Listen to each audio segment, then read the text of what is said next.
Bonsoir mes chers amis, nous voilà réunis donc ce soir pour la paracha de Shemini et qui ce Shabbat coïncide avec aussi Shabbat Para. Comme vous le savez, il y a quatre parachiotes en tout et la dernière étant HaChodesh, c'est celle qui précède Rosh Chodesh Nissan et juste avant, donc c'est Parashat Para, à savoir c'est celle qui nous permettra de nous purifier afin de pouvoir offrir le Corban Pessah en son temps et surtout en état de pureté. C'est la raison pour laquelle donc on le lit juste avant. Et la paracha commence par un terme qui nous est connu, Vaihi. Vaihi, comme vous le savez, on l'a déjà rappelé à plusieurs reprises, annonce toujours un malheur. Donc même si au début il s'agit de l'inauguration du Mishkan, qui a eu lieu, comme vous le savez, à Rosh Chodesh Nissan, d'après toutes les sources midrashiques, Rashi rapporte évidemment toutes ces sources dans la Gemara.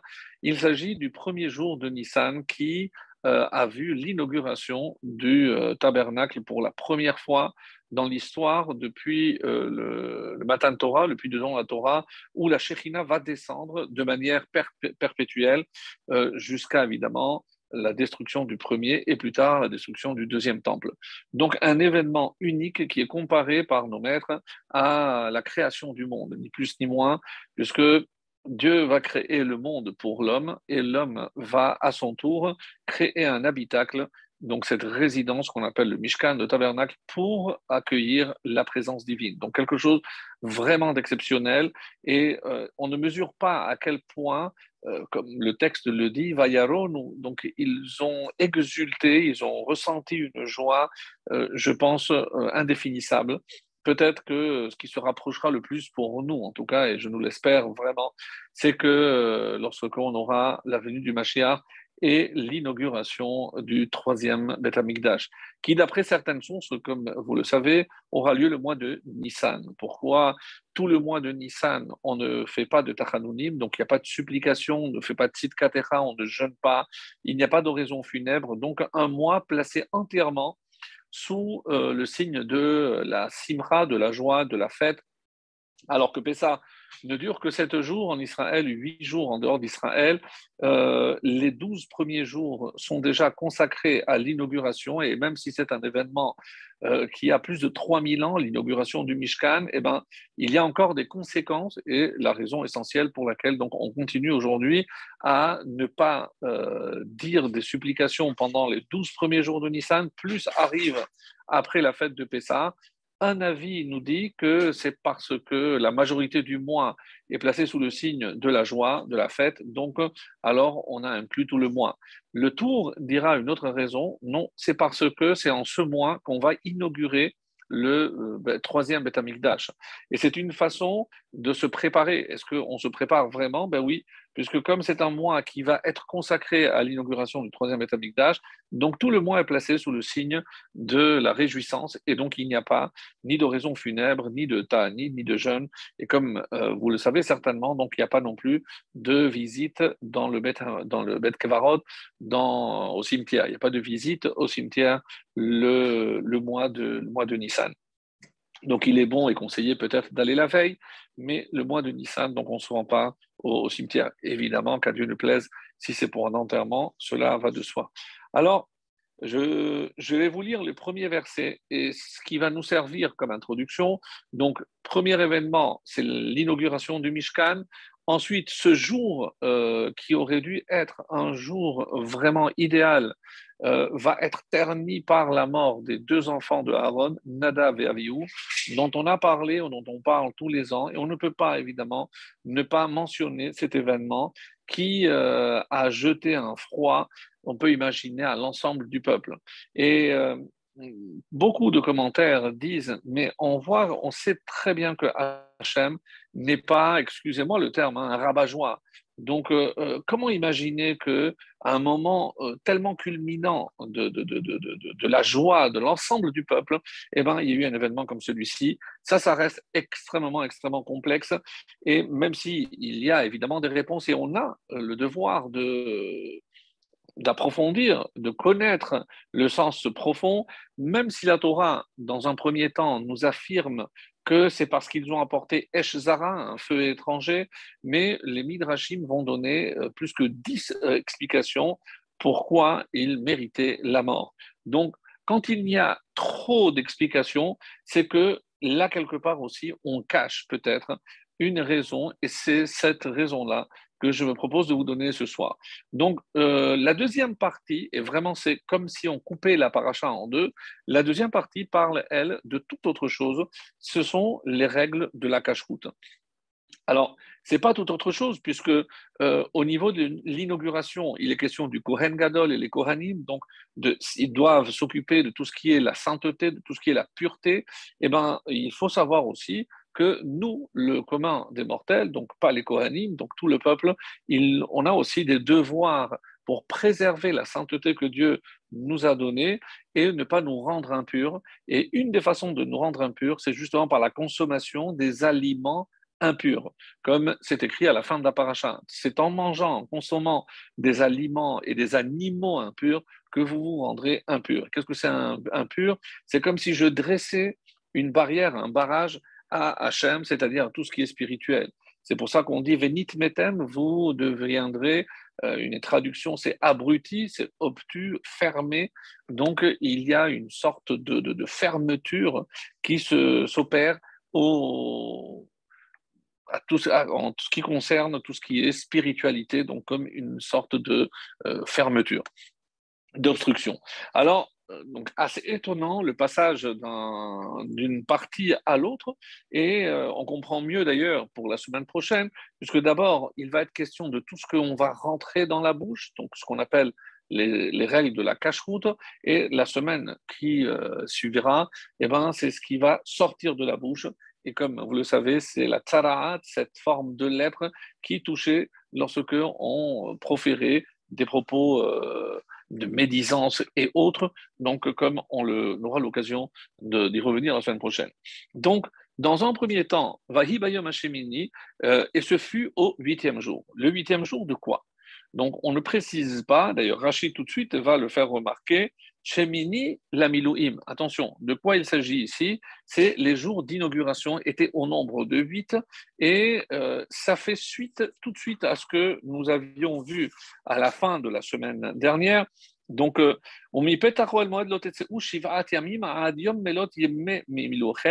qui Shivat Yamim Yemale Edietrem. Donc, la traduction de ce verset, donc, c'est le verset 33 du 8e chapitre. Et de l'entrée de la tente d'assignation, vous ne sortirez pas durant 7 jours jusqu'au jour où se terminent vos jours d'inauguration. Et donc, une fois que ces 7 jours seront terminés, et ce fut au 8e jour. Donc, c'est vraiment la suite. Par contre, la Torah ne précise pas qu'est-ce que c'est que ces 7 jours. Pourquoi il fallait 7 jours? Alors, il y a un écho, évidemment, comme à la création du monde, où il y a eu aussi 7 jours, et car vous serez intronisés durant 7 jours. Et d'après le Midrash, c'est Moshe qui construisait tout le temple, le tabernacle, pour montrer comment il fallait faire, et il démontait, chaque jour il démontait, donc pendant les 7 jours. Alors, le jour 8, où il y a l'inauguration, donc qui va prendre ses fonctions pour la première fois, c'est Aharon HaKohen. Aharon est nommé officiellement le Aharon, le grand prêtre, le jour de l'inauguration. Tant qu'il n'y avait évidemment pas la Avoda, le service à Hachem, il n'y avait pas de Kohen Gadol, et donc là, il prend son service, il devient Kohen Gadol. Et comme vous le savez, le Kohen Gadol n'a pas le droit de se rendre impur, même pour ses proches, même pour son père, sa mère, son frère, sa sœur, son conjoint, son fils et sa fille, Laura Lénon. Donc le Kohen Gadol ne peut pas se rendre impur. Donc c'est pour ça qu'on comprend que juste à la mort, donc Aaron continue à faire son service comme si de rien n'était. Et qu'en est-il pour le deuil, par exemple? Et donc, c'est à cette question-là que va s'atteler d'ailleurs le Midrash pour nous apporter une réponse des plus intéressantes. Pour moi, ça a été une découverte, mais c'est aussi une lecture très très nouvelle de ce début de paracha. Donc, et ce fut au huitième jour, Moïse a appelé Aaron et ses fils et les anciens, et il dit à Aaron, prends pour toi un jeune taureau comme offrande de faute et un bélier comme offrande d'élévation, sans défaut, et offre-les devant Hachem. Et aux enfants d'Israël, il leur dit, prenez un bouc comme offrande de faute, ainsi qu'un veau et un mouton dans la première année sans défaut comme offrande d'élévation. Donc on voit que chacun, Aaron doit prendre une certaine quantité d'animaux. Et le Midrash va d'ailleurs expliquer la différence entre les uns et les autres.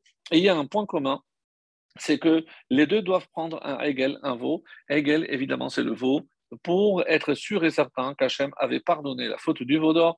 Et c'est une façon aussi d'expier cette faute. Donc, la construction du Mishkan est une forme d'expiation et le fait d'apporter ces sacrifices, ces offrandes d'élévation pour l'inauguration était aussi une forme, évidemment, d'expiation. Et ils apportèrent ce que Moïse leur avait ordonné à l'entrée de la tente, et toute l'assemblée s'approcha et se tint devant Hachem. Moïse dit, cette chose que Hachem vous a ordonnée, faites-la, et la gloire d'Hachem vous apparaîtra. Moïse donc dit à Aaron, approche de l'autel, et d'après le Midrash, il n'osait pas parce que il s'en voulait, peut-être que Hachem ne veut pas de mon service, approche et accomplis le service de ton offrande de faute et de ton offrande d'élévation, etc. Accomplis ensuite. Aaron s'approcha de l'autel et il a bâti le veau de l'offrande de faute qui était le sien. Et juste après, donc les fils d'Aaron lui apportèrent le sang, ils ne trompa le doigt, donc tous les détails que l'on connaît. Et c'est par la suite où on va voir que les enfants, Nadav et Avihu, ils ont pris donc leur encensoir, ils y mirent du feu et placèrent dessus de l'encens, et ils apportèrent devant Hachem un feu étranger qu'il ne leur avait pas été ordonné. Autrement dit, d'apporter. Un feu sortit de devant Hachem et les dévora, et ils moururent devant Hachem. Donc, ce début de paracha, qui aurait dû être le passage sans aucun doute le plus heureux, le plus, je pense, vraiment un moment unique dans notre histoire, est devenu un moment de tristesse. Et sachez par exemple que il est question, le jour de Kippour, il y a un très bel enseignement qui dit que celui qui arrive à verser des larmes pour les fils de Aaron, Nadav et Avihu, eh ben, il aura le mérite de ne jamais voir sa descendance mourir avant lui. Donc c'est une garantie que Hachem préservera nos enfants parce qu'on a su s'apitoyer sur Nadav et Avihu. Alors, juste en introduction, et pour que les choses soient bien claires, Nadav et Avihu avaient un niveau exceptionnel. Mes chers amis, ils étaient jeunes, d'après certaines sources, une vingtaine d'années. On leur a reproché beaucoup de choses, de ne pas s'être mariés, de ne pas avoir d'enfants, d'avoir souhaité la mort de Moshe et Aaron, d'avoir bu du vin. Certains midrashim disent qu'ils sont rentrés sans les habits qu'ils seyaient à un Kohen, donc ils ont fait une avoda sans les habits qu'il fallait, ils étaient très empressés de commencer, donc ils n'ont pas fait le nécessaire. Mais même en rassemblant toutes ces excuses, quelqu'un qui n'est pas marié ne mérite pas la mort. Quelqu'un qui n'a pas d'enfant, évidemment, c'est pas de son choix. En tout cas, s'il n'est pas marié, il y a de fortes chances qu'il n'ait pas d'enfant. Ou alors, comment imaginer qu'ils ont bu du vin? Ça encore, ça reste vraiment très très étonnant. Et il y a des réponses, une très très originale que j'essaierai d'apporter aussi par rapport au Rabbi de Lubavitch. Si c'est pas le Baal Shem Tov, je vérifierai. En tout cas, une très très belle réponse par rapport à cette notion d'avoir bu. Inimaginable. Comment on sait que d'ailleurs Aharon a très très bien pris le commentaire que Moshe lui a fait, la consolation qu'il lui a présentée, parce que tout de suite après, on dit que Hachem a parlé à Aaron. Et on sait, rappelez-vous, avec Yaakov, lorsqu'il a perdu son fils Yosef, on dit que toutes les années où Yosef avait disparu, il avait perdu le roi HaKodesh, la Shekhinah l'a quitté. Et pourquoi? Parce qu'il était dans un état de tristesse. Et quand on est triste, la Shekhinah ne se manifeste pas. Alors comment imaginer que Hachem parle tout de suite après à Aaron? C'est déjà en soi pour nous un enseignement magnifique. Et si on a parlé du niveau de Nadav et Avihu, évidemment, de Aaron et de Moshe, c'est quelque chose qui vraiment nous dépasse. Et comme tous les respédimes qu'on a entendus au sujet du Rav Gaon, Rav Kanievski, donc prouvent que c'est tombé dans la paracha où on a perdu deux géants pour bien montrer que quelque part, comme il est rapporté, que le départ de grands tzadikim, c'est comme si le temple brûlait. Donc pour nous, c'est de cela qu'il faut évidemment s'attrister, parce que, et c'est à Kippour qu'on va le citer, on va mentionner le mérite extraordinaire de Nadav et Avihu pour bien nous montrer qu'ils étaient vraiment exceptionnels. Alors, Et pour une preuve supplémentaire, rappelez-vous, lorsque ils sont montés au Sinaï, Ve'el Moshe Amar, dans le livre de Shemot, le chapitre 24, le premier verset, Ve'el Moshe Amar Ale El Hashem Ata, donc, et toi, approche-toi pour monter sur la montagne, Ata, toi, Aharon, Nadav Avihu, Veshimrim, Mizikne Israël. Donc, il y a Moshe Aaron et Nadav et Avihu.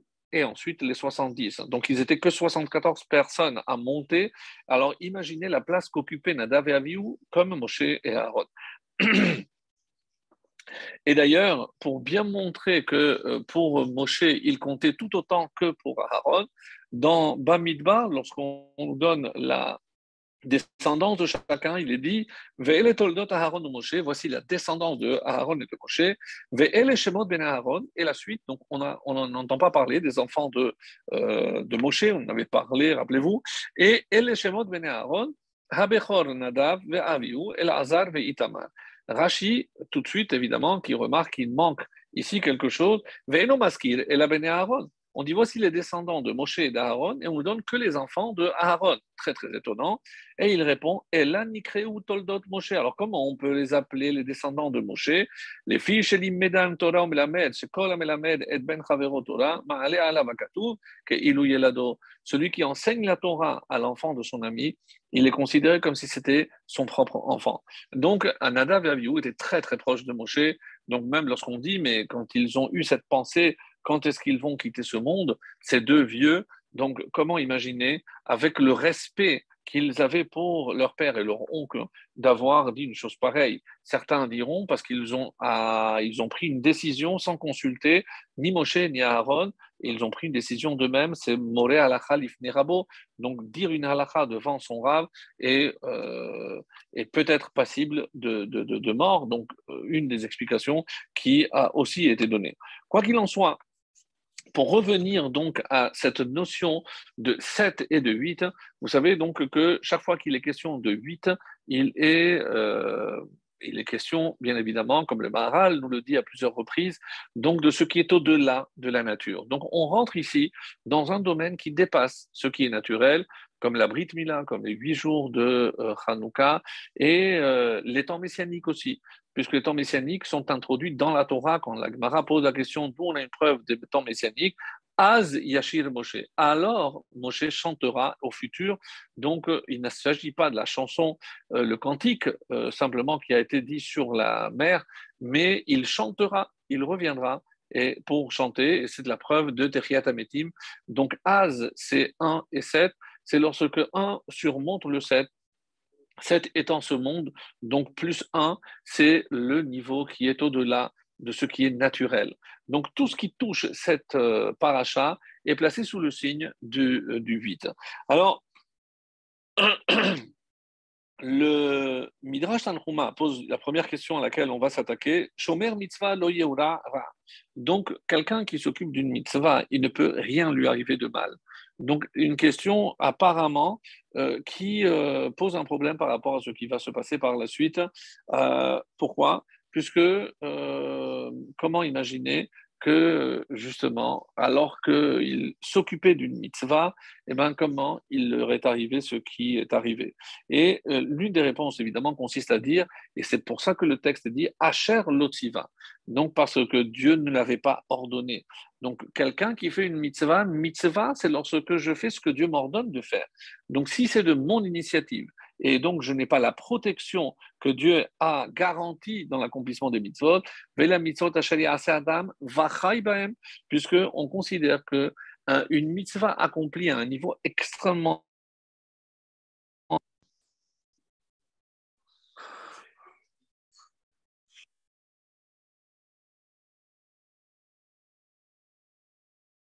touché avec la source, avec Hachem, et évidemment, elle ne reviendrait pas. Donc, mais on a la garantie que Hachem va chaybahem, puisqu'il a dit que l'homme vivra, donc on ne peut pas mourir pour une mitzvah.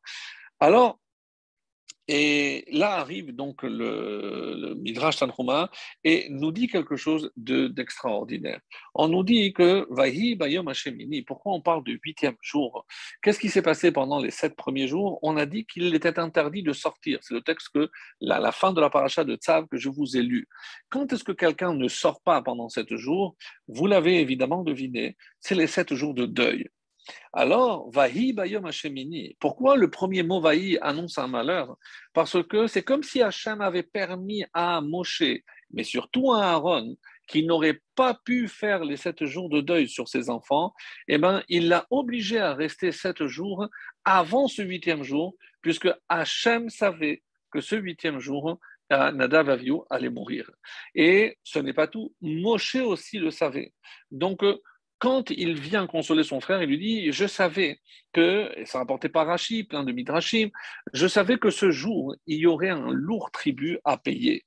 Et on avait apporté d'autres réponses les années précédentes, mais cette année, cette réponse que je voulais évidemment présenter et vous proposer. Donc d'abord, d'où on sait qu'on peut prendre le deuil à l'avance et qui a été le premier à s'être endeuillé avant même un malheur? Eh bien, c'est Hachem lui-même. Et le verset où il est question c'est dans Noach, Vahi le shivrat ayamim, vime ababul ayu laaretz. Et ce fut au 7e jour, et les eaux du déluge furent sur la terre. Donc, au 7e jour de quoi? Et le Midrash nous dit, pourquoi au 7e jour? Parce que Hachem s'est assis, il a fait le deuil sur l'humanité. Donc, il a fait le deuil sur l'humanité avant que le déluge ne commence. Donc, au même titre ici, c'est comme si Hachem avait permis à Aaron, puisqu'une fois qu'il serait nommé Kohen Gadol, il ne pourrait pas faire le deuil sur ses enfants. Il lui a dit, tu vas rester à la maison, tu ne vas pas sortir. Et on considère que ces 7 jours étaient les 7 jours de deuil. C'est la réponse qui est apportée. Et comme s'il se séparait de ses proches, en quelque sorte, le Kohen Gadol, une fois qu'il prend ses fonctions, donc il n'y a plus de proches, il ne peut plus prendre de deuil, et c'est la raison pour laquelle Dieu lui a permis de le faire avant. Et c'est pour ça qu'on explique donc ce premier mot d'introduction, Vahi, par le malheur. Le Midrash Rabbah nous dit, et d'une manière très belle, c'est que quelle est la grandeur de ce jour? Dans le Pirkei Avot, on a déjà souvent dit que le monde tient sur 3 piliers. Quels sont ces 3 piliers? La Torah, la Gemilut Hasadim, la bonté, la Torah et la Avoda, le service divin. Alors, jusqu'à présent, pourquoi le monde tenait sans Torah? Comment le monde a pu tenir? Parce que Olam Chesed il y a exactement 26 générations qui séparent depuis la création, depuis Adam jusqu'à Moshe, jusqu'au don de la Torah. Ces 26 générations, sur quoi elles ont tenu s'il n'y avait pas de Torah? La réponse de Chachamim est sur le Chesed.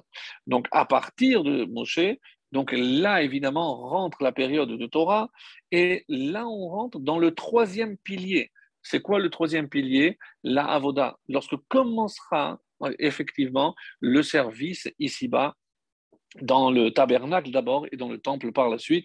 En tout cas, c'est les 3 piliers et c'est pour ça que c'était un jour d'une extrême joie parce que c'est comme si on assistait à la fin de la création du monde. Comment? Parce qu'il y a eu le Chesed, il y a eu la Torah et il manquait cette troisième dimension. Où est-ce qu'on retrouve cet enseignement aussi, comme ça c'est rapporté dans nos maîtres, dans la Shirat Hayam. Dans la Shirat Hayam, vers la fin de la Shira, il est dit Nachita bechazdecha amzuga alta, nihalta beozecha el nevekotchecha. Donc, et les Chachamim voient ici ces 3 piliers. Je vais traduire. Tu as guidé par ta grâce, par ta bonté, ce peuple que tu as délivré. Nihalta beozecha, tu le conduis par ta puissance, et vers où? El nevekotchecha, vers la demeure de ta sainteté. Les Rahamim voient ici les 3 paramètres dont on a parlé. Nachita bechazdecha. Donc ça, c'est tant que le monde ne pouvait tenir par le chesed, c'est-à-dire les 26 générations, comme on a dit. Et d'ailleurs, comment on sait qu'il y a 26 générations? Parce qu'il y a ce fameux psaume, Ki le olam chasdo, Odou Lachem kitov, Ki le olam chasdo, car sa bonté est éternelle. Donc, combien de versets il y a? 26. Pourquoi les Chachamim? Donc, nous, on a toujours dit 26, c'est évidemment le tétragramme, c'est le nom de Dieu. Non, ça correspond aux 26 générations qui ont tenu grâce au Chesed, qui, les Olam Chasdo, par la bonté divine uniquement. On n'avait pas d'autre mérite, l'existence n'avait pas d'autre mérite. Nehalta be'ozecha, et donc tu as conduit par ta puissance, en oz et la Torah, ça c'est le don de la Torah et c'est dans l'ordre. Donc la puissance de Dieu s'exprime à travers la Torah et dès que Dieu nous a donné la Torah, il nous a donné la puissance, el nevekotecha, et vers où on se dirige? Vers ta demeure, la demeure de ta sainteté, autrement dit, vers le temple. Ici, c'est le tabernacle. Donc, au moment où on inaugure le tabernacle, mes chers amis, donc c'est à ce moment-là que les trois paramètres sont réunis et que le monde tient enfin. Et c'est ça la véritable source de joie. C'est pas uniquement que l'inauguration du tabernacle, c'est pas uniquement que la Shekhina, c'est parce que c'est enfin à ce moment-là que prend fin la création du monde. Comme d'ailleurs le Midrash ne manquera pas de nous le dire, qu'est-ce qui a marqué au niveau de l'inauguration? Et ça, il faudra attendre la paracha de Nassau, la plus longue, où on va nous donner tous les corbanotes que chaque nasi, chaque prince a apporté, alors que cette paracha aurait dû être placée ici, puisque c'est le premier jour, donc chacun a apporté pendant les 12 jours qui ont suivi. Et comment on commence? Vahi hamakriv bayom harishon. Et on dit, et voici celui qui a offert le premier jour. Le premier jour, puisqu'il va y avoir 12, on sait qu'il y a 12 tribus, donc les 12 premiers jours. Mais, et c'est qui le premier? On sait que c'est Narshon ben Aminadav, la tribu de Yehuda, la tribu de Juda. Alors, et là, c'est ce qui est très intéressant, c'est que comment on sait que cette inauguration vient compléter la création du monde? Parce que lors de la création du monde, qu'est-ce qui a marqué? Vayi Erev, Vayi Boker, Yom Echad. Donc, jour 1. Alors, j'aurais dû dire jour 2, jour 3, mais non, la suite, c'est jour deuxième, troisième. Alors, on pose la question, pourquoi il n'y a pas marqué le premier? Bon, la réponse est connue, évidemment, c'est parce que pour être premier, c'est qu'il y a déjà un deuxième. Je ne peux pas être premier lorsque je suis seul. Oui, ça, c'est une réponse possible, mais nous, on savait que le monde n'est pas fini, donc c'est sûr qu'il y en allait y avoir d'autres. Donc, on aurait pu imaginer que ce premier jour, non. La réponse très profonde ici, c'est que le vrai premier jour, quand est-ce qu'il a eu lieu? C'est le jour de l'inauguration. Et ce premier jour qui n'a pas été le premier jour de la création, puisqu'il n'y a pas marqué Rishon, eh ben, on le retrouve lors de l'inauguration du Mishkan. À ce moment-là arrive donc le terme de Rishon. Et pour comprendre aussi pourquoi ces 7 jours, à quoi ils correspondent, on dit qu'il y a 7 cieux. Sheva Rakia, un midrash très beau nous dit qu'au départ, évidemment, Dieu se trouvait ici avec l'homme, puisque s'il a créé le monde, c'est qu'il voulait dira batartonim, il voulait habiter ici sur la terre avec l'homme. Donc, qu'est-ce qui s'est passé? La faute de Adam a fait que la Shekhina est passée au deuxième Rakia. La faute de Caïn donc l'a éloigné encore d'une étape. Après, il y a eu la génération de Enoch, la génération du désert, du déluge, pardon, Dora Pelaga, de la tour de Babel, de la dispersion, arrive donc la génération, les habitants de Sédom, et enfin, et l'Égypte, c'est le septième. Donc, chaque fois, la Shekhina donc, arrive au premier, deuxième, jusqu'au septième Rakia, donc la Shekhina s'éloigne. Qui c'est qui a fait redescendre du septième au sixième? C'est Abraham. Après, il y a eu Yitzhak, Yaakov, Lévi, donc le fils, Kehat, le père le grand-père de Moshe, Kehat, Abraham et Moshe. Donc pour Moshe qui va faire redescendre la Shekhina qui nous avait quittés. Alors, parce que Hachem désirait une seule chose, c'est évidemment rester ici avec l'homme. Quand on a dit qu'il y a aussi un parallèle, ce parallèle est très très beau, je le dis vraiment de manière très très courte, puisque le Midrash est très long, Rabbeinu Bachaye rapporte encore plusieurs parallèles, mais comme ce n'est pas l'essentiel de ce que je voulais dire ce soir, donc je vais le dire très vite. On dit que de la même façon qu'il y a eu 7 jours de création, et ben, qu'est-ce qui s'est passé? On peut comparer les 7 événements qui ont touché aussi le tabernacle, le Mishkan. On dit qu'au début, Bereshit, qu'est-ce qu'il y a eu au début? C'est Shamaïm. Shamaïm Va'aret, Shamaïm, c'est pour tenir. Et à quoi ça correspond? Dit le Midrash, Yeliot Aizim Ba'orel. ce sont les poutres qui vont tenir le tabernacle. Après, donc, Dieu a séparé les eaux d'en haut des eaux d'en bas. Qu'est-ce que Dieu a demandé? De mettre une parochet, donc ce rideau qui séparait le Kodesh du Kodesh à Kodashim, la partie sainte des saints des saints. En plus, après, troisième jour, Yikavu Amaim. Dieu a rassemblé les eaux pour créer les océans et les mers. Qu'est-ce que Dieu a appris? Kiyor Nechoshet pour rassembler de l'eau aussi dans le Mishkan. Après, il y a eu les Méhorot, les astres, le quatrième jour de la création. La Ménorah, par sa lumière, rappelle les astres. Après, on parle, la première création, ce sont la volaille, donc les oiseaux et les poissons. Et ici, on dit, et ça nous rappelle les kérouvim avec les ailes par rapport à la volaille. Ensuite, le sixième jour donc, a été créé Adam, et Dieu demande à Moshe, approche Aaron, Aaron qui est appelé Adam, donc il représente l'espèce humaine au sein du tabernacle. Et le septième jour, Vaichal Bayom HaShevi'i et Vaikadesh Oto, donc c'est le kiddush pardon, du vendredi soir que l'on fait, et ça correspond, les deux termes sont repris lorsqu'on a terminé la création, la construction du Mishkan, on dit Vaï Biyom Kelot Moshe.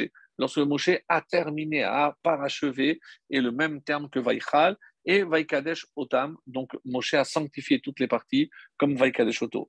Donc, un parallèle vraiment magnifique entre le tabernacle et la création du monde, comme on l'a vu. Rabbeinu Bachaye rajoute d'autres. Par exemple, lui, il dit que de la même façon qu'il y a marqué El et Toledot à Shamayim Vaaretz, voici la généalogie, l'histoire du ciel de la terre, on nous dit que El et Pekoudé à Mishkan.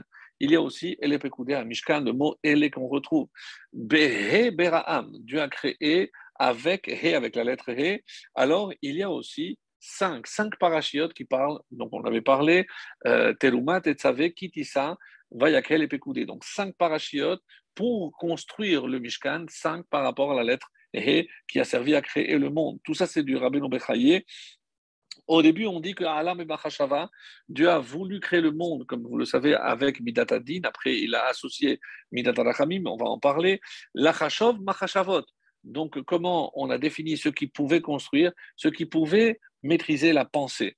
Il fallait aussi que, comme le monde a été créé par Chesed, donc par la bonté, Kol Asher, Yidevenu Libo, donc aussi il fallait cette bonté du cœur pour apporter. Et enfin, un terme très intéressant dit que dans la création du monde, le terme Elohim est répété pas moins de 32 fois. Le terme d'Elohim est répété 32 fois, et dans la paracha de Pekoudé, donc on va voir aussi que Asher Tiva. Mais Rabbeinu Bachaye va plus loin, il dit maintenant, qui c'est qui était apte à participer à la construction du temple? Chachmé lève. Les sages lèvent, c'est pas simplement le cœur. Les sages de 32, ceux qui ont compris la création du monde, pouvaient s'occuper de la création et la construction du Mishkan. Donc quelque chose de beaucoup plus profond, qui connaissait évidemment les tséloufim, ce qu'on appelle les permutations des lettres du nom de Dieu.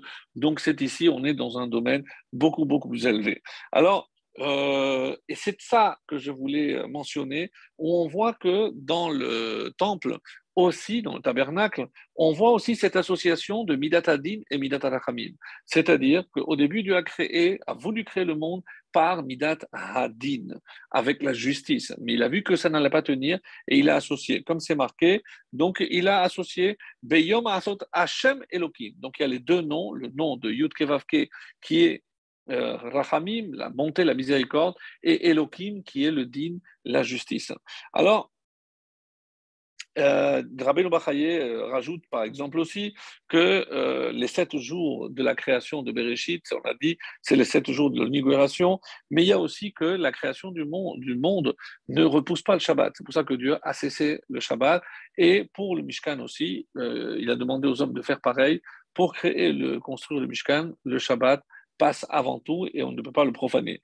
Et à ce propos, on dit, regardez comment on trouve quelque chose de très beau. C'est pour la construction, il y avait 2 artisans, les chefs artisans, Betzalel ben Uri ben Hur, Lemate Yehuda. Et les Chachamim font remarquer que dans Yehuda, si j'enlève le Dalet, il reste les 4 lettres du nom de Dieu, Yudke Vavke. Autrement dit, c'est Midat Arachamim, c'est la bonté. Donc Betzalel représente la bonté. Qui on a associé? Aholiav ben Achisamar lemate Dan. Quelle tribu? C'est Dan.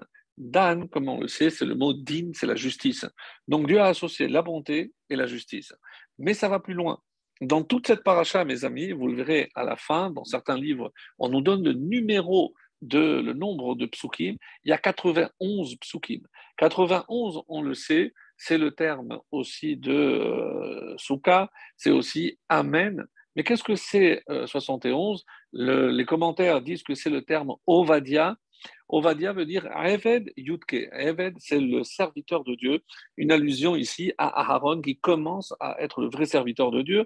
Mais il y a autre chose. C'est que si je prends les deux noms que j'ai donnés, puisque Dan, c'est les lettres centrales de Abonai, de Adnout. Donc, il y a Adnout qui est Midatadin, dont la valeur numérique est 65, et Yudke Vavke, dont la valeur numérique est 26. 26 et 65, c'est 91. Autrement dit, 91, c'est l'association de Midat Adin et Midat Arachamim, et c'est ce qu'on voit dans cette paracha. Et pourquoi? Parce que c'est exactement le nombre de psukim, 80, 91. Ça, c'est en me basant sur quelques petites idées, donc c'est ce qui m'est venu comme ridouche pour expliquer cette notion et l'associer à ce que nous sommes en train de dire. Alors, par contre, on voit ici, comme le Kliyakar va nous dire, si je dis qu'au début, il y avait Ele Toledot Hashamayim Vaaretz, et après, il y a Ele Pekoudé. Ele Pekoudé, c'est le Mishkan. Ele Toledot Hashamayim, voici l'histoire, c'est la création. Mais entre les deux, qu'est-ce qui s'est passé? Ele Elokecha, c'est la faute du Vaudor, a aussi été faite par le terme de Ele. Comme si maintenant, Ele Pekoudé vient réparer la faute du Vaudor et retrouver le but de la création, c'est-à-dire faire résider la présence divine ici-bas sur Terre, d'après cet enseignement du Kliyaka. Alors, comment on sait d'ailleurs que Hachem n'est pas rabat-joie? Excusez-moi le terme, mais pourquoi? Parce que nous verrons d'ailleurs un peu en avance, dans la semaine prochaine, dans la paracha de Tazria, il y a un cas très particulier, c'est le cas du Khatan. Un Khatan, donc quelqu'un qui vient de se marier, et il aperçoit qu'il a une tâche. Donc il va voir le Kohen Gadol et lui dit, voilà, j'ai une tâche. Je dis, mais qu'est-ce que tu fais? Je dis, voilà, je me suis marié, je suis dans les 7 jours. Il lui dit, il ne regarde pas, il dit, rentre chez toi et on verra ça après. Comme si Hachem ne voulait pas justement lui gâcher ses retrouvailles avec sa femme pendant ces 7 jours de réjouissance, ce qu'on appelle les Sheva Berachot, puisqu'il y a 7 brachot, les sept cieux aussi. Et justement, on a posé d'ailleurs une fois la question, pourquoi la bracha de Yotzer à Adam, qui crée l'homme? À quel moment on aurait dû le dire? Ben, c'est au moment de la Brit Mila, la naissance. Je vois qu'il y a une naissance, je dis à Hachem, c'est toi qui crée à Yotzer à Adam. Donc ça aurait été plus convenable, évidemment, approprié de dire la bracha de Yotzer Adam au moment de la naissance qu'au moment du mariage. Non. Pourquoi, mes amis? Parce que vous avez compris que c'est le mariage, puisque Adam, c'est Zachar Keva, comme dit la Torah. C'est quand est-ce qu'il est Adam? C'est lorsque il se marie. Donc c'est pour ça que quand on dit Yotzer Adam, c'est par le mariage que tu es maintenant Adam. Et c'est pour ça que c'est au mariage qu'on dit cette bracha de Yotzer Adam. Voilà, une petite parenthèse. Et on va revenir maintenant, si vous voulez bien, à notre thème. Donc c'est un peu éloigné, mais je voulais vraiment faire ce parallèle pour comprendre que c'était un jour pas comme les autres, un jour très très particulier. Et on arrive maintenant aux raisons qui ont fait que Nadav et Avihu ont trouvé la mort. Alors, parmi les raisons les plus connues, et on va en détailler quelques-unes, chez Esh Zara, c'est ce que la Torah dit, un feu étranger. Alors, j'explique qu'est-ce qui s'est passé. Donc, il devait apporter l'encens, la kétoret. Certains disent que pour Adam qui Yakriv, pour pouvoir apporter la kétoret, il fallait être marié. Donc, mais ça ne répond pas entièrement à la question. C'est pour ça qu'il faudra attendre la fin de ce petit exposé. Donc, c'est vrai que c'est pas parce qu'on n'est pas marié qu'on mérite la mort. Donc, loin de là. Mais pour pouvoir offrir, et l'autre question, c'est que tout le monde attendait que le feu arrive, évidemment, d'en haut, et c'était ça le signe que la présence divine allait descendre, mais eux, ils ont pris justement d'en bas. En temps normal, qu'est-ce qu'il fallait faire? Il fallait prendre des braises de l'extérieur, de l'hôtel extérieur, et les faire rentrer dans l'hôtel en or à l'intérieur. Et après, je mettais l'encens, les 11 herbes aromatiques. Et à ce moment-là, donc l'encens, grâce au feu de l'extérieur, et comme c'est le cas ici, donc il voyait aussi un feu venir d'en haut. Mais Dieu n'avait pas encore demandé, puisque pour la première fois, il ne fallait pas prendre du feu de l'extérieur, il fallait que le feu soit entièrement d'en haut. Même si par la suite, ce qui va se faire, c'est ce que les enfants de Aaron ont voulu faire. En tout cas, je peux dire que tant que c'est lié à la façon de faire le service dans le tabernacle, eh ben, ça peut entraîner la mort. On sait que si un Cohen ne met pas les habits pour faire le service, il peut mériter la mort. Donc tout ce qui est cachour à la avoda, tout ce qui est lié avec le service, je peux entendre qu'il méritait la mort. Alors c'est pour ça, par exemple, que certains disent, des raisons moins connues, qu'ils ne s'étaient pas lavés convenablement les pieds et les mains dans leur empressement d'apporter l'encens, ou certains disent Beli Begadim, donc ils n'ont pas pris la peine de mettre les vêtements, alors qu'ils savaient qu'on ne pouvait pas faire le service sans ces vêtements. Alors, là, dans la paracha de Mishpatim, il y a aussi une autre explication. Lorsque j'ai lu tout à l'heure dans Shemot que Dieu a demandé à Moshe, à Aaron, Nadav et Avihu de monter, alors on dit qu'ils ont Vayechezu et Elohim, ils ont contemplé la présence divine. C'est là où ils ont déjà reçu un décret de mort. Vayochelu Vayishtu, ils ont mangé, et de là, donc, ils devaient mourir. Alors, on dit que mourir, c'est aussi ne pas avoir d'enfants. Et c'est pour ça que, normalement, Aharon aurait dû perdre ses 4 enfants. L'intervention de Moshe a sauvé la moitié. Et maintenant, ça n'explique pas pourquoi ils sont morts ce jour-là, le jour de l'inauguration. Comme si de toutes les façons, il fallait que ce jour-là, et c'est ça notre question, il fallait que ce jour-là, il y ait quelqu'un qui meure. Et c'est ce que Moshe, d'ailleurs, va dire à son frère. Je pensais que c'était toi ou moi, mais je me suis trompé et tes enfants sont supérieurs à nous. C'est ce que le texte va dire. Vayomer Moshe el Aharon, Hu asher diber Hashem lemor, bikrovai et kadesh. Je serai sanctifié par mes proches. Donc il fallait une sanctification. Mais par qui? Par ses proches. Moi, je pensais que les plus proches, c'était ou toi ou moi. Maintenant, je me rends compte que ce sont tes enfants. Il y a un commentaire très beau qui dit, mais si Moshe pensait qu'il fallait un seul, ou Moshe ou Aaron, pourquoi ici il en a fallu deux? La réponse par rapport à ce qu'on a dit, c'est que si on a dit qu'il fallait qu'il soit marié, donc quelqu'un qui est marié, quelqu'un d'entier, donc Moshe ou Aaron qui étaient mariés, ils auraient pu partir ou l'un ou l'autre. Mais comme Nadav et Avihu n'étaient pas mariés, donc il a fallu les deux pour compléter, comme si chacun était une moitié. Donc, puisqu'il fallait la sanctification d'un être complet, parfait, eh ben, alors Hachem a pris les deux. Et c'est pour ça qu'on dit pourquoi les deux sont morts, parce qu'ils n'étaient pas mariés. Sinon, il aurait suffi d'un seul. Mais là, maintenant, il fallait les deux. C'est ce que le rapporte le texte. Rabbeinu Bachaye propose une réponse que je ne connaissais pas trop, c'est chez Nagarou Bahar. Parce qu'ils ont voulu tellement, quand ils ont monté, rappelez-vous, Kolan Nogea Bahar, Motumat. Si à quiconque touche la montagne mourra, et on dit, d'abord Rabbeinu Bachaye, qu'ils ont touché la montagne, c'est pour ça qu'ils méritaient la mort. D'après d'autres, c'est comme on l'a dit, Blinachim, il y a un personnage qui s'appelle Ben Azaï, qui est rentré dans le Pardes. Lui, on dit qu'il s'est marié lorsqu'il a compris que c'était très difficile. Comme quelqu'un a dit, c'est pas parce qu'on n'a pas de femme qu'on meurt, c'est quand on a une femme, c'est là qu'on commence à mourir. Shalom. Alors, on dit que Ben Azaï, on dit il s'est marié, mais lorsqu'il a vu que c'était très contraignant, il a décidé de divorcer. Il a dit, moi, Chashka Torah, Nafsho Batorah, lui, il ne voulait que étudier, il ne voulait pas être perturbé, puisque évidemment, une femme, il faut s'en occuper, et pour lui, c'était une perte de temps, donc il a divorcé, et ce n'est pas pour autant qu'il est mort. Le Zohar nous dit, est-ce que c'est vraiment, il faut qu'il soit marié? Adam, qui yakriv. Adam, ça veut dire doit être marié.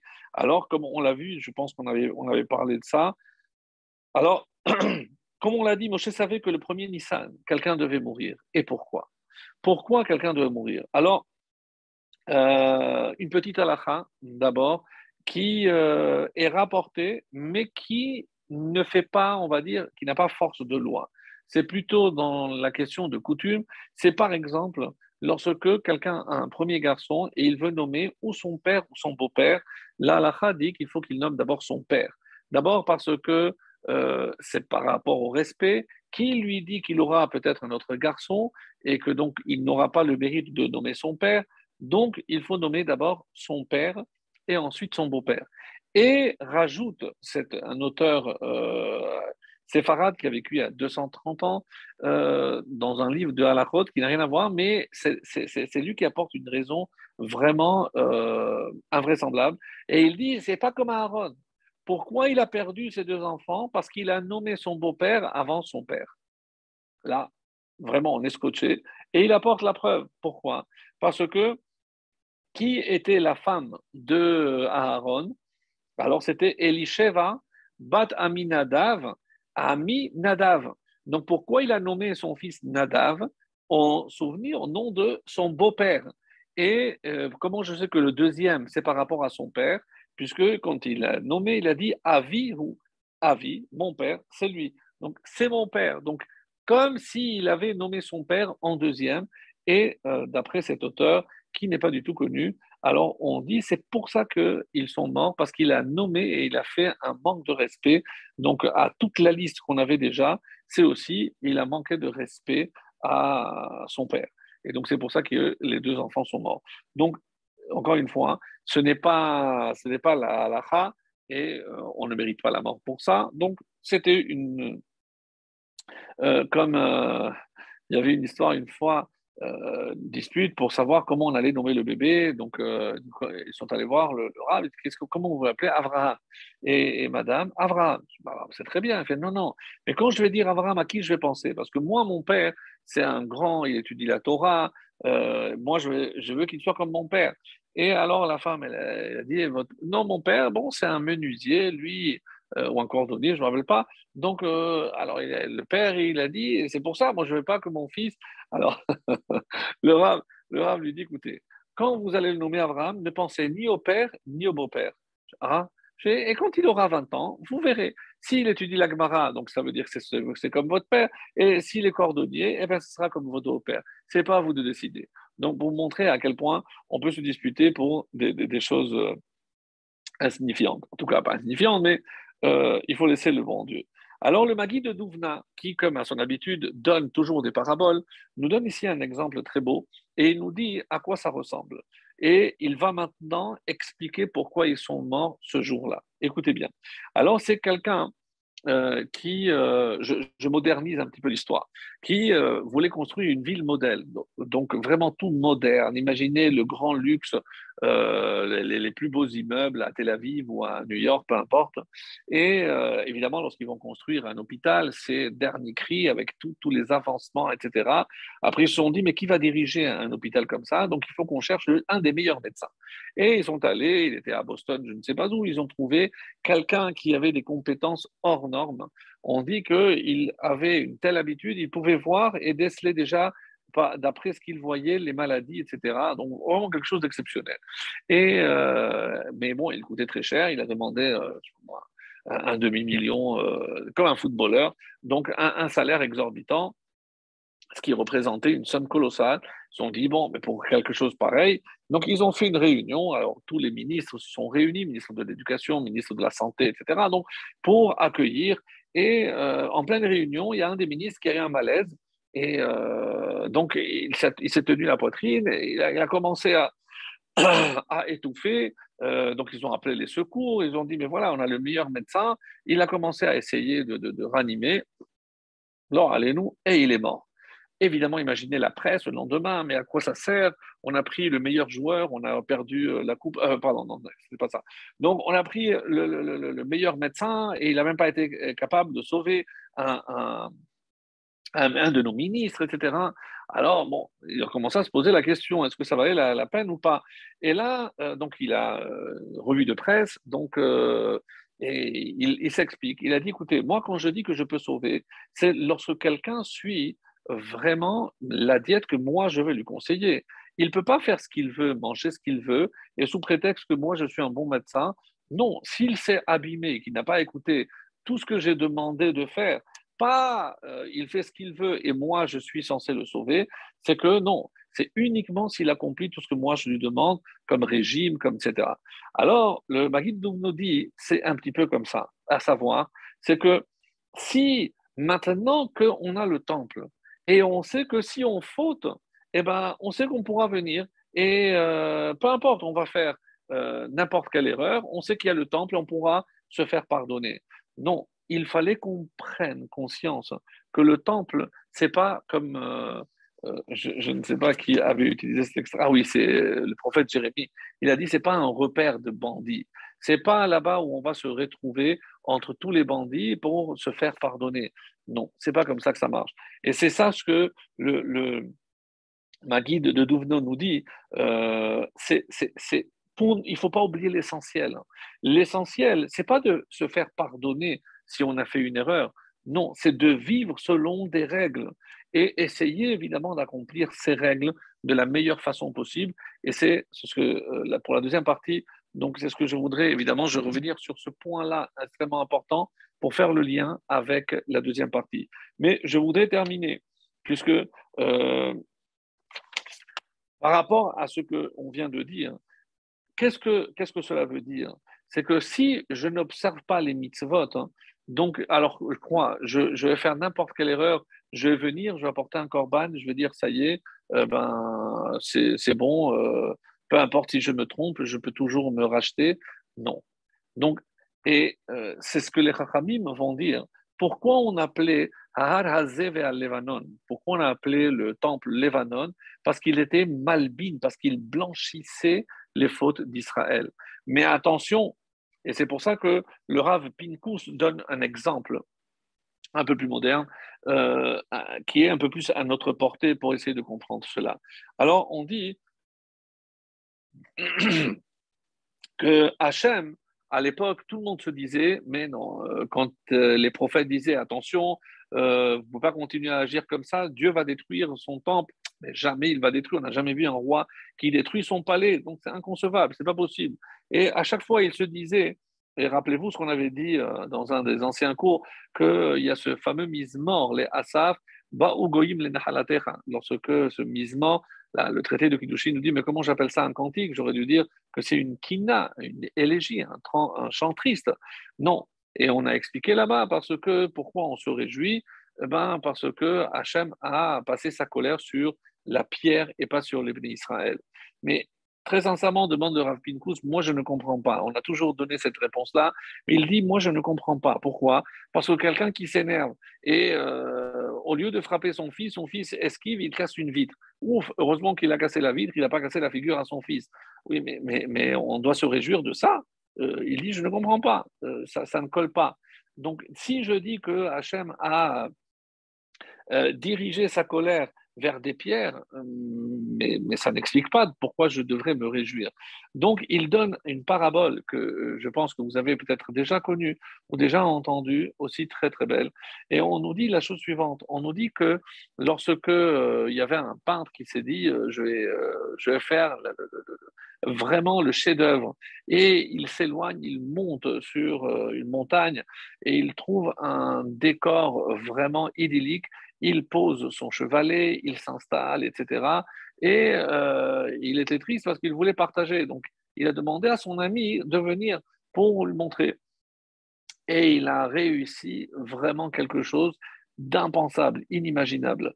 Et il voulait apprécier dans le décor. Donc, il commence à s'éloigner, s'éloigner, s'éloigner, s'éloigner.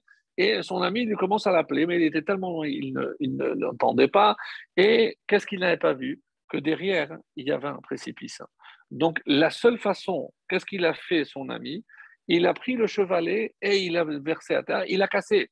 L'autre, il voit ça, il vient en courant, mais qu'est-ce que tu as fait? Il lui a dit, regarde ce qu'il y avait derrière toi. Autrement dit, mes chers amis, c'est pas pour passer sa colère que Hachem a cassé le temple, a permis la destruction du temple. Non, c'est pour nous sauver, nous, pour que l'on se prenne en main, pour que l'on comprenne que c'est pas parce qu'on a maintenant le temple qu'on peut parfaitement se faire pardonner à chaque fois qu'on fera une bêtise. Eh bien, on n'a qu'à aller apporter un corban et voilà, si j'ai de l'argent, j'achète une vache bien grasse et je me fais pardonner. Non, c'est pas possible. On ne peut pas imaginer. Et c'est comme ça qu'il y a marqué que les Achnis Morav Apachad. Quel était le but de cette inauguration? C'est pour que l'on comprenne que c'est un endroit sacré et qu'il fallait se conduire avec beaucoup de crainte et beaucoup de peur. Et c'est pour ça il fallait que quelqu'un meure pour nous donner une leçon. Donc la raison véritable, et à part tout ce qu'on a donné, c'est pour que l'on comprenne et on ne se méprenne pas sur le sens du temple en disant ah, c'est un lieu où peu importe ce qu'on va faire, on pourra toujours se rattraper et se racheter. Non, c'est pas comme ça. Donc il faut comprendre que la mort de Nadav Avihu, c'est une sanctification. Mais pourquoi c'est une sanctification? Pour que l'on comprenne que c'est un endroit kadosh et que je dois me comporter avec beaucoup, beaucoup de yira, beaucoup de crainte. C'est ce que les Rahamim nous donnent ici, c'est la réponse. C'est pas parce qu'on faute et qu'on est pardonné, non. C'est ce que on nous dit. Les fanav na'avod ve'ira bafahad, comme c'est marqué dans le psaume. Devant lui, comment on doit le servir? Be'ira bafahad. Je dois avec beaucoup de crainte et de peur. Et c'est comme ça que les Rachamim expliquent. Alors, je voudrais passer à la deuxième partie. Et c'est pour répondre à une question extrêmement importante, c'est que cette paracha vient, en tout cas l'année en bolismique, mais au Béret, lorsqu'il y a deux Hadar, après Purim. Donc c'est vrai qu'on a vécu avec Purim un jour grandiose, on a vécu des événements incroyables, on s'est réjoui, on a connu un paroxysme dans la joie, etc. Et que reste-t-il après? La question vraiment qu'on se pose, c'est mais qu'en est-il après? Après, tout redevient. Donc, la question qu'on se pose, est-ce que Hachem veut qu'on serve comme ça, même de manière ponctuelle, mais avec des pointes d'enthousiasme, ou alors il préfère autre chose? Et c'est évidemment, vous l'avez compris, est-ce que Hachem veut que on le serve par rapport à la routine, et c'est dans le quotidien que Hachem verra notre véritable attachement à lui. Donc ce n'est pas parce qu'une fois on va vraiment s'embraser et servir Dieu avec un enthousiasme incroyable, oui, mais qu'est-ce qu'il reste après? Et c'est comme ça que, par exemple, le Rav Kanievski disait, ce n'est pas l'intelligence de l'homme qui fait que lui soit un grand homme, c'est la constance, pour le citer. Donc la constance, c'est précisément dans ces petits détails quotidiens que je ferai tous les jours. Hein. Et c'est là où Hachem m'attend. Parce que, autrement dit, en hébreu, on dit le regesh, c'est-à-dire le sentiment. Je peux m'embraser, comme j'ai dit, mais c'est pas le regesh qui compte. Qu'est-ce qui compte? C'est la routine. C'est les petits gestes que je vais faire au quotidien. Je peux atteindre des niveaux extraordinaires, mais j'arrête tout parce que c'est l'heure de mincha. Et c'est à ce moment-là que je verrai la grandeur d'un homme si dans son quotidien, il a compris qu'il faut qu'il s'attache à Akadosh Baruch Hu à travers ce lien. C'est ce que le Netiv de Vologine, dans le Mekadavar, c'est lui qui nous dit qu'est-ce qui a appris Nadav et Avihu alors qu'ils sont supérieurs à Moshe et Aaron sans aucun doute. Qu'est-ce qui a fait finalement tomber les grands?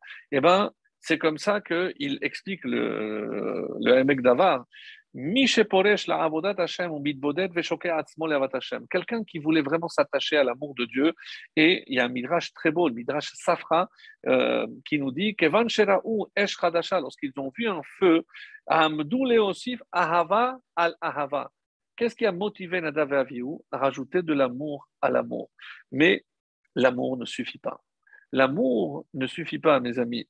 Comme dans un couple, s'il n'y a pas des gestes, et cet amour se traduit à travers les gestes, l'amour qui est au niveau du sentiment pur ne fait pas, c'est comme un feu, mais il termine par s'éteindre. Alors, c'est ce que dit le Hamek Davar, d'une façon, et après c'est repris par la Chassidoute, par exemple. Alav lishmor mitzvot bismana, velo lekaper maaseh mitzvot bishvil devekut me'avad Hashem chas v'shalom. Donc, c'est pas ce que Dieu te demande. Dieu te demande de s'attacher à travers les mitzvot. Qu'est-ce que c'est les mitzvot? C'est des petits actes. C'est pas des actes grandioses. Ukvar amelu chazal b'masechet Shabbat, gedolah knasat orchim me'akabalat pene shechina. Rappelez-vous l'épisode avec Abraham, avec la Shekhinah, il reçoit Dieu qui est venu lui rendre visite. Il lui dit, attends, il y a Knasat Olchim, je dois m'occuper des gens qui passent. Donc, quoi mais la Shekhinah, mais c'est comme l'inauguration du temple, la Shekhinah est là. Oui, mais la Torah t'oblige à faire un Knasat Olchim, l'occasion se présente, et bien la Shekhinah attend. Donc, tu ne peux pas imaginer que parce que tu vas t'attacher par amour à Dieu, tu vas effacer tout le reste des mitzvot. Sachas veshalom. Et c'est ça, cet enseignement que Hachem a voulu nous faire passer. Mishegi alehavat Hachem ve'akabalat peneshechina alav lehavsik. Comme Abraham, il a arrêté. Pourquoi? Pour s'occuper mitzvat ma'asit, pour faire un petit geste. Eh ben, donner à boire, donner à manger à un passant. Eh ben, c'est une petite mitzvah à côté de la Shekhinah. Oui, c'est ça la grandeur. La grandeur n'est pas dans les grands gestes et dans les grands sentiments, mais c'est dans les petits gestes en y associant évidemment le sentiment. C'est ce que on nous dit ici. Et quel est le lien avec, c'est ça la question de Vologine, c'est la réponse qu'il donne. Et la deuxième question, et c'est ça le lien avec la deuxième partie, qu'est-ce que c'est le chazir? Pourquoi on appelle ça le chazir? Chazir, tellement que personne, des gens ne veulent pas nommer cet animal. Et on nous dit que, et ça c'est le Orahaim Akadosh, Ve'ula mima shelo otzi miaklal samuch leodaat aklal. Alors il dit comme ça, puisque le chazir, on nous a donné un verset à part. On nous dit qu'il y a deux signes qui sont ruminants et avec le sabot fendu, et la Torah, lorsqu'elle elle présente, Kol mafreset parsa ma'alat gera. Donc en fait, il faudrait un signe. Si elle a le sabot fendu, alors c'est forcément qu'il est aussi ruminant. La seule exception, c'est le chazir, c'est le cochon. Et comme nous dit ici Laura Haïm, Al derech divrei Rabbeinu Behaye Beshem Tanchuma. Alors, on s'est penché, on n'a pas trouvé ce Tanchuma, et c'est pour ça que certains disent que c'est une erreur. Lama nikra shemo chazir, pourquoi on l'appelle le chazir? Chez Atid la chazor liot mutar. Parce qu'il va revenir et il va être permis. Mais il n'a jamais été permis. Veosif, comme ça le dit le verset, Vehu gera lo igar. Non. Parce que normalement, la règle que Dieu a créée, que s'il a le sabot fendu, forcément il est ruminant. Donc il aurait dû être ruminant. Mais Hachem a fait une exception évidemment, pour nous mettre à l'épreuve. Mais à la fin, pas que le cochon va être permis, Chas v'shalom, la Torah ne peut pas changer, mais il va redevenir ce qu'il aurait toujours dû être, c'est-à-dire ruminant. Et c'est pour ça qu'on nous dit, tant qu'il ne rumine pas, évidemment qu'il est tamé. Mais il va être ruminant et à ce moment-là, on pourra le manger. Alors, très belle explication, certes, mais on nous dit à quoi ça correspond. Et m'affligé par ça, et c'est le Baal Shem Tov qui nous explique ça dans la Chassidoute. On nous dit finalement qu'est-ce que c'est le chazir. Le chazir, c'est celui qui montre les pieds. Donc, le pied, c'est l'extérieur. Le pied, c'est ce qui nous met en contact avec ce monde. Donc, on nous dit que comme le cochon, et quel est le rapport avec ce qu'on a dit? C'est parfait. Parce qu'on a dit que est-ce qu'on doit suivre le sentiment, quelque chose d'élevé comme la tête, ou alors, au contraire, non, il faut suivre les pieds. Les pieds, c'est pas à pas. Donc, on doit avancer, halacha comme halicha. Donc, on marche, on avance, on fait la halacha, on pratique. Dieu nous a demandé de ne pas mélanger, de ne pas faire ceci, de ne pas faire cela, faire ça comme ça, faire ça comme ça. Ça, c'est le chazir. Mais attention, et pourquoi justement d'abord? Parce que celui qui est d'abord, il fait les gestes quotidiens, il accomplit les mitzvot, eh ben, il pourra atteindre après le niveau de dévécoute, d'attachement parfait.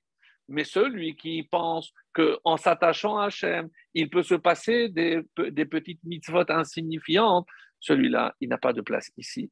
Et pour nous donner cet enseignement, Nadav et Avihu ont payé le prix cher.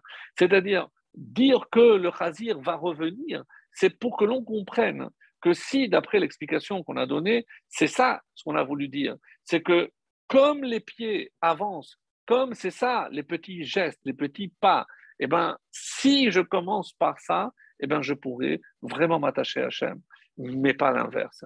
Et c'est ce qu'on vient nous expliquer ici. Et j'avais promis aussi l'explication par rapport au vin, aussi très très belle, pardon, une très très belle explication qui dit comment je peux imaginer qu'ils ont bu du vin. Ça ne rentre pas, c'est incroyable. Alors on nous dit, c'est que celui qui boit du vin, il devient lui-même. Donc, autrement dit, pour être moi-même, des fois, j'ai besoin d'une forme de désinhibition. On dit en français, c'est quand quelqu'un qui est inhibé, il n'est pas lui-même. Donc, le vin nous permet de nous désinhiber, c'est-à-dire de faire preuve de moins de réserve, de pudeur dans son comportement, etc. Donc, qu'est-ce que le vin ici symbolise? Donc, on nous dit, il y a une Gemara très très belle qui nous parle de Rabba Bar Chana. Rabba Bar Chana, on dit qu'il a fait des voyages, il a fait des rencontres, on dit que c'est des méchalim, des paraboles, mais dans une de ces rencontres, il rencontre donc j'ai pas la page, c'est dans Baba Batra, et il a rencontré un commerçant. Il lui a dit, est-ce que tu veux voir où sont enterrés les Mété Midbar, la génération? Ah, bien sûr, tu sais, oui, oui. Et il l'a amené dans un endroit. Et voilà ce que la Gemara, en tout cas, raconte. Ils étaient allongés et le visage, comme ça c'est marqué, Shorfim ala aretz, panim keshtouye yayin. Ils avaient un visage comme de celui qui a bu du vin. Incroyable. Et avec le genou extrêmement élevé, et tellement élevé qu'il pouvait passer au-dessous. Alors, dit ici le rabbi de Louavitch, mais qu'est-ce que ça veut dire que cette Gemara? Et il nous dit, qu'est-ce que c'est chatouille? Adam Shehu Ani. C'est quelqu'un qui boit, c'est quelqu'un qui est lui-même. Les Hishaed Vukim Bashem. Qu'est-ce qu'ils ont fait, cette génération-là, rappelez-vous? Donc, ils n'ont pas voulu entrer en Israël. Pourquoi? Parce qu'entrer en Israël, toutes les mitzvot de la terre, le quotidien, la nourriture, les habits, dans le désert, ils voulaient rester attachés à Hachem. Et quand on a accusé Nadav et Avihu d'avoir bu du vin, c'est comme ça que dit le rabbi, c'est comme cette génération qui a préféré rester attaché à Hachem, mais là tu ne peux pas faire toutes les mitzvot. Mais c'est pas grave, même si on ne fait pas les mitzvot, mais l'essentiel c'est d'être attaché à Hachem. Non, ça s'appelle Chetouye Yayin. C'est comme ça qu'il nous dit. Alors, l'oratoué et hashigra, ils ont refusé ce qui finalement est notre quotidien, c'est-à-dire la routine. Un peu comme, pourri, c'est vrai que c'est un jour, mais après il faut retourner à la routine. Ha'esh yored liyot keruvim vedvukim Hashem, kesheohavim enchukim. Donc, on a l'impression que lorsque on aime, eh bien, il n'y a pas de limite, il n'y a pas de loi.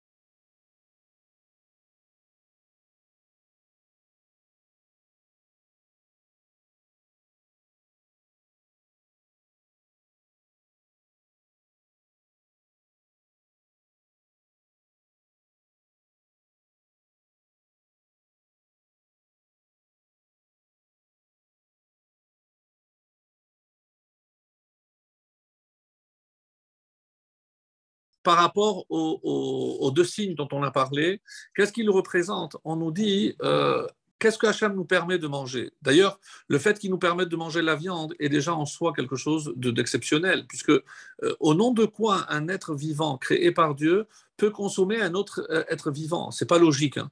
Et alors, c'est pour ça que les limites sont extrêmement, extrêmement bien précises. Quels sont les deux signes? On a dit le sabot fendu et ruminants. Qu'est-ce que ça indique? Qu'ils sont dociles parce qu'ils ne peuvent pas aller trop vite. Et regardez tous les animaux qui ont le sabot fondu, on sait très bien qu'ils ne peuvent pas aller très vite. Et qu'est-ce que ça veut dire ruminant? Ça veut dire qu'ils sont délicats. Ils ne mangent pas, ils ne dévorent pas. Ils sont forcément herbivores. Et qu'est-ce que Hachem veut nous faire comprendre? Puisque nous devenons aussi ce que nous mangeons, c'est ce que Hachem attend de nous. Quelqu'un qui, avant de parler, comme on verra par la suite, eh ben, il va ruminer, on dit en français. Donc, savoir qu'on ne peut pas avoir des réactions impulsives, de la même façon qu'on ne peut pas, comme on a dit, s'attacher à Hachem sur une impulsion, non. C'est dans les petits gestes. Et c'est ce que Hachem attend de nous, en tout cas, à savoir que je terminerai aussi pour illustrer cela avec une petite histoire qui nous servira de conclusion. Alors, on nous dit que c'est une histoire qui a été racontée par le Ravlo. Une fois, on dit qu'il a eu un Russe d'une quarantaine d'années qui est venu pour démontrer qu'il était juif, hein, puisque il y avait évidemment, il n'y a pas de papier, etc. C'est difficile. Et il est venu avec 2 témoins. Et un des 2 témoins est venu et lui a dit vous savez, moi j'étais à sa Brit Mila, je me rappelle très bien, donc on lui a fait la Brit Mila. Et il se tourne vers l'autre témoin, il lui dit moi, je ne le connais pas, mais j'ai connu sa mère. Sa mère, c'était une vraie communiste, elle a été haut placée, elle était docteur, et elle était très stressée, et je sais qu'elle fumait énormément. Qu'est-ce qu'elle faisait? Tous les jours, elle mettait une cigarette de côté, et après, elle m'appelait à l'approche de Pessah, elle me disait, voilà, prends toutes ces cigarettes et va me les vendre pour obtenir de la farine, puisque c'était très difficile. Et il lui a dit, et pourquoi tu as besoin de farine? Pour faire les matzot. C'est-à-dire, cette femme qui était déconnectée de tout, eh ben, chaque jour, elle pensait à ces matzot qu'elle devait faire. Et donc le Ravlo a dit, est-ce que votre maman est encore en vie? Oui, oui, elle est encore en Russie. Et elle a dit, il faut absolument que je lui parle. Et il lui a dit la chose suivante, vous savez, madame, vous avez tout fait pour les matzot, et Hachem vous a récompensé parce que votre fils va tout faire pour les mitzvot. Ça s'écrit pareil. Mais je vais vous dire autre chose. Nous, on fait pour Pessah un jour. Vous avez fait Pessah tous les jours. Parce que chaque jour, vous avez pensé à ce que vous deviez faire pour Pessah. Alors nous, on est dans les préparatifs de Pessah. On va penser peut-être tous les jours, mais regardez la récompense. Lorsque on fait un petit geste, la récompense peut être vraiment impressionnante. C'est ce que je nous souhaite, qu'on soit capable de faire, de nous améliorer dans les petites choses, se concentrer plus sur une bracha, de ne pas faire les brachot en avalant la bracha et pas l'aliment. Et par chaque effort que nous ferons, Ezrat Hashem, on verra notre attachement à Kadosh Baruch Hu grandir. Et quand on sera vraiment attaché à Hashem, eh ben, il se révélera avec le troisième Beth Amikdash Bekarov. Amen.